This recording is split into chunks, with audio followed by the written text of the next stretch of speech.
Now, if you're struggling to apply opposition instructions in Football Manager, what I'm going to show you is a cheat sheet that I use to actually apply opposition instructions from previous Football Manager even onto FM2024. Now, I've been managing a lot in the lower leagues, and I noticed that the assistant manager in the lower league doesn't really know much about tactical knowledge, so they can't really apply the best opposition instructions. So I've applied the principles that I use when managing with a top team, with the top assistant manager, and gone through the system of how the assistant manager actually applies the opposition instructions in game. And I've broken them down into 3 categories of opposition instructions that I'm going to share with you today, and it kind of works when you go on to apply this even in the lower leagues. If your assistant manager doesn't know what he's doing, you can go ahead and just apply the same instructions, and then it kind of gives you the best result in the game. So by the end of this video, you understand how a top assistant manager actually applies opposition instructions and how you can use it to your advantage to actually help you beat the opposition. So first, we're going to cover the basics, and then we're going to go into the 3 categories of opposition instructions. The reason why I'm covering the basics is just in case you never actually applied opposition instructions before and you don't know how they work. I'm going to show you how to actually do it in the game. So you want to just go over to the opposition instructions tab. When you're in the tactics column, you can click the tactics column on the left hand side. Just go back to your opposition instructions here, and then in the opposition instruction, you're going to see that it's actually split into 3 or 4 categories. So you've got the type marking instruction. This allows your player to actually stick closer to the opposition's player. If it's a key player, you can actually stay a lot closer to him and try to stop him from playing his normal game. It allows you to stay closer to the player and actually try to win the ball back sooner. The trigger press has changed in recent years. It used to be called the closing down instructions, but now in FM 2024, I think even from FM 2020, I can't really remember which year, it became trigger press. Now what trigger press does, simple terms, is once the opposition gets the ball, or once the opposition's player, that particular player, goes on to get possession of the ball, that is when your team is going to start pressing in numbers. Moving over to tackling now, this is pretty straightforward. It shows the level of tackling intensity you want to apply on a particular player. So looking at the tactic, you can actually look at the tackling. We can see that there's easy tackling, and you normally do this for, let's say, standing tackles. It kind of allows your player to choose which tackle is safest to try and win possession of the ball without diving into the challenge too quickly. Now the normal is going to be pretty based off standing tackle and sliding tackle. The player is going to sort of decide which is best for him.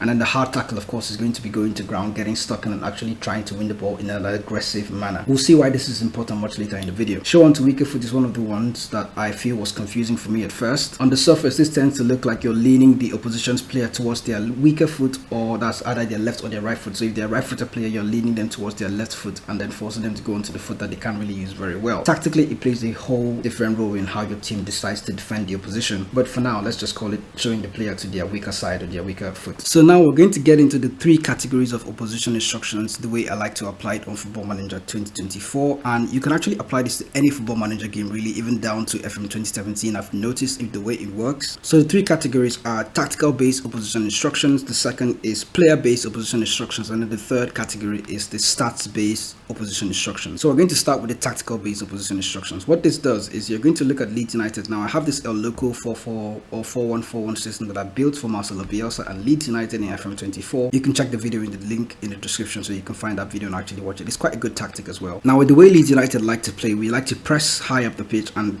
obviously a much higher defensive line. But watch what happens when you go into the trigger pressing traps. You can see the pressing traps in here, and then of course your trigger press in much more often trigger press. Leeds United like to trigger press up front. Now we'll start with the pressing trap. There's a trap inside and then the trap outside instruction. A tactical opposition instruction would be that your team is going to show the opposition either inside or outside. If you say trap inside, your opposition instruction is actually going to look to block out the opposition's wingers and then force them to play the ball into the defensive midfielders or attacking midfielders, looking to play the ball to the central area, and then your team is going to look to press that player in the central area. So if you want to show them inside, you want to show Southampton inside, what you're going to do is actually type mark players like KC McAteer and Ryan Fraser. Very risky as well, but you're just going to go ahead and type mark these players. It's going to force the opposition not to play the ball to them, and they're going to look to play the ball to somebody in the center, maybe Trey Adams or Will Smallbone. Will Smallbone, that is trying to be coming into the number 10 position and trying to play in that area. So they're going to look to try to play the ball to him, and then when they play the ball to him, you're going to go over it and try to trigger press him or tackle him normally and try to force him off the ball. So that is an example of a tactical position instruction. The next example I'm going to show you is using Leeds United again. If you look at the trigger press that we have and we spoke about earlier, there's a high press and then a much higher defensive line. So it means that the way the the opposition instruction is going to be applied now, the central defenders that are on the field for Southampton are going to be eligible for a trigger press. Watch what happens when I ask my assistant manager to actually apply opposition instructions. You can see that Jack Stevens is actually selected now, and then he has a trigger press on him. So this is a tactical instruction or a tactical opposition instruction that because we're pressing so high, one of the central defenders on the Southampton side actually goes on to have a trigger press, and then the moment the ball is played to this guy, we go on to start the press and try to win the ball as early as possible and aggressively as possible. There are situations where you will be playing against a top team and then using a high press to try and press a player like Virgil van Dijk, for example, is not going to be very useful for you. So you may be playing with a mid block or a low block to try and defend, and then the opposition instruction may not really suggest that a player in the opposition's back four is going to be, is going to have that trigger press. So another tactical instruction is going to be that when you go on to use a low block, often now for Leeds United, because it is recommended that Jack Stevens should be pressed, we still have the opposition instruction on him. So it's telling me that tactically we should operate with a high press and try to win the ball from Jack Stevens. But in different scenario, you would use a mid block or you're using a low defensive line, your trigger press may not actually suggest that a player in the opposition's back four is going to have a trigger press on him. That's basically how the tactical opposition instructions work. Let's go into the player-based opposition instruction. What happens with the player-based opposition instruction is that you're going to look at the information tab here in your opposition instruction screen, and it's going to tell you tiny details about the opposition's players. Now you have a top scorer in Jack Stevens. That's probably because he's a very good header of the ball, and then you also have players like Ryan Manning, which has the most assists, the top scorer as well in the team somehow, and also has the most red cards. You can also see Will Smallball in there, he's a top goal scorer, and then Che Adams, of course, is a top goal scorer. Player-based opposition instruction recommends that you actually go into the individual players in Southampton and actually see who the weak slots are and who the weaker players are in the team. We're going to look at Ryan Manning now, for example. He has good assists according to the stats that I'm seeing, and then looking at his player attributes, he's a complete wing back. He's not the fastest, but he has good mental attributes and of course very high aggression. One thing we're going to consider in this sense is that he's not the fastest player, so he's one player that if you have a fast player playing against him, you can actually go on to trigger press him and stop him from creating chances and stopping from creating an assist. Now alternatively, you can look at Kyle Walker-Peters that's playing on the right hand side. He is rapid, he has good acceleration, good natural fitness, good stamina, so he can run for days. This is the kind of player that you think you don't really want to try and trigger press because he may just get around you. His concentration is pretty poor, so it's something that you might want to surprise him, so you can also consider that. But he's deadly in crossing, he's deadly in dribbling as well, so you kind of want to contain Kyle Walker-Peters in the way you approach it. So it involves looking at the player attributes individually and see who the dangerous players are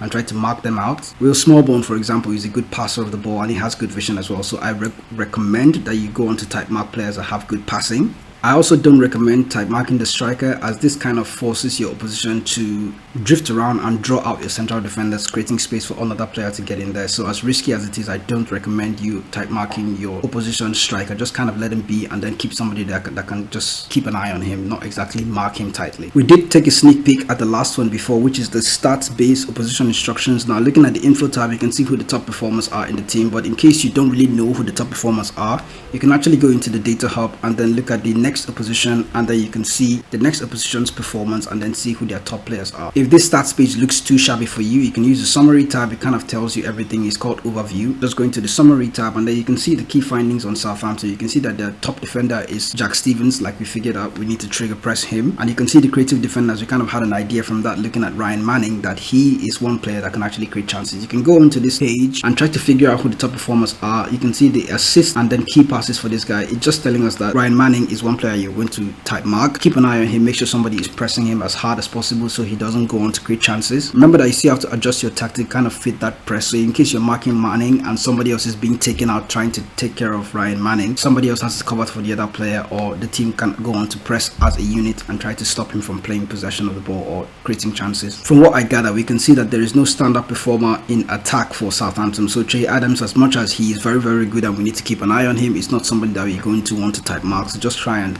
manage the game and avoid him from getting into the box too often, and more importantly, try to avoid the service that gets to him, which is Ryan Manning. So this is one player you're going to want to keep an eye on. And the last thing that we did need to mention is about the tackling, and then you can see that when I go on to apply opposition instructions, my assistant manager is suggesting that we go hard on Phil Downs, Will Smallbone, Stuart Armstrong, and then of course Che Adams. Now I only recommend going hard on players that have poor bravery. So you can see that Will Smallbone, for example, has bravery of 7, and you can see Stuart Armstrong has a bravery of 10, And of course, Jay Adams, I think he has the bravery of 13, so he's one player that you might want to even consider switching to normal. And then Flynn Downs, go ahead and you can check him. He has a bravery of 13 as well, and then we also go ahead and switch to normal. Another thing to note is that the player that is playing against this player might have a higher bravery than them, so it's okay to leave it on hard. But if they don't, try to switch it to normal and don't force yourself on a player that is very brave. Hard tackling doesn't really work on them, but quite the opposite for players that have very low bravery. If you go on to tackle them hard, they might get out of the game and not play very well. Now in the case of Jack Stevens, that is a central defender that has bravery of 14, or you can even look at Jan Bednarek that has bravery of 17. This sort of player, you don't really press or tackle them hard. You try and go for an easy tackle. That way it's going to force your striker in this case to not dive into the challenge, just try to outsmart the defender and pick his pocket using a standing tackle, something like that. And Bednarek being 6'2", I suggest that the player that is shorter than him might go on to nick the ball away from him, and then you can try and force the opposition to lose possession that way. So that's basically how tackling works in this sense, and also how I go about applying opposition instructions in Football Manager 2024. If you're watching this video and you have an idea about how to apply opposition instructions, you can let me know in the comment sections how you normally do yours. It'll be interesting to add your view on opposition instruction and then go on to work towards another video that will help everyone else. So if you found this useful, do leave a like on it and do share with someone else that would need it. I appreciate your support, guys. I'll see you in the next video with more Football Manager videos like this. Thanks for watching.